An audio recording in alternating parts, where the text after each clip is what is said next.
As cláusulas pétreas expressas, artigo 60, parágrafo 4º, Constituição Federal. O parágrafo 4º do artigo 60 da Constituição Federal diz: não será objeto de deliberação a proposta de emenda tendente a abolir. Esta previsão protege o núcleo essencial de cada tema contida nas cláusulas pétreas. Veja, amigão, que essa proibição não significa que não possam ser alteradas, e sim que não podem ser abolidas, reduzidas, ou seja, violado o núcleo essencial. Conforme o STF, as limitações materiais ao poder constituinte de reforma que o artigo 60, parágrafo 4º da Lei Fundamental enumera, não significam a intangibilidade literal da respectiva disciplina na Constituição originária, mas apenas a proteção do núcleo essencial dos princípios e institutos cuja preservação nela se protege. ADI 2024. Vamos então à análise específica de cada uma das cláusulas pétreas, começando pela forma federativa de Estado. A forma federativa, seguindo o modelo norte-americano, foi consagrada pela primeira vez na Constituição de 1891. Conforme decidiu o STF no voto do ministro Sepúlveda Pertence, ADI 2024, a forma federativa do Estado constitui princípio intangível por todas as constituições da República e, por isso, configura limite material às futuras emendas e ao poder de reforma. Um exemplo claro dessa intangibilidade é a utilização dessa cláusula pétrea em sede de direito tributário.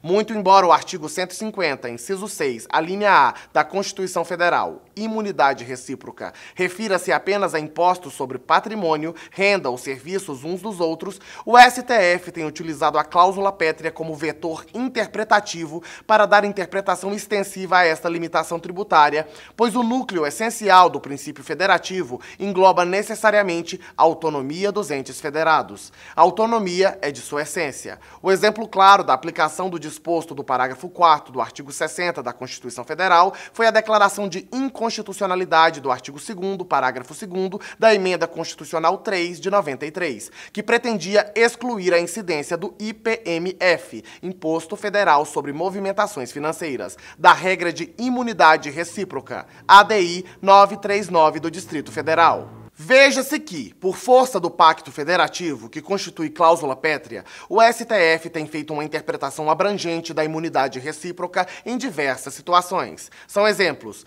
proibição de IOF nas operações financeiras realizadas pelo Estado, DF e municípios, agravo de instrumento em agravo regimental 172890 do Rio Grande do Sul, recurso extraordinário 196415 do Paraná, ação civil originária 502 de São Paulo.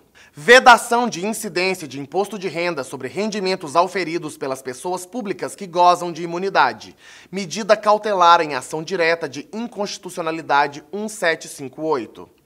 Vedação de incidência de ICMS em operações de importação em que o importador seja um ente federado. Agravo de instrumento em agravo regimental 518405 do Rio Grande do Sul. Próxima cláusula pétrea. Voto direto, secreto, universal e periódico. Amigão, presta atenção para o fato de que o voto obrigatório não consta no rol das cláusulas pétreas.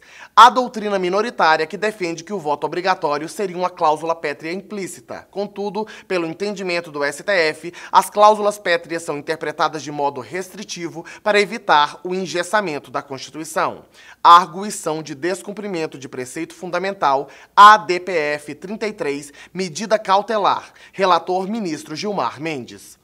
Você não pode esquecer que no julgamento recente da ADI 5889, o plenário do STF deferiu medida cautelar com eficácia ex-tunc para suspender o artigo 59A da Lei 9.504 de 97, incluído pela reforma eleitoral, que determina a impressão de cada voto eletrônico e o depósito em local lacrado por permitir a identificação do voto e de quem votou com a quebra do sigilo exigido pela Constituição Federal, informativo 905.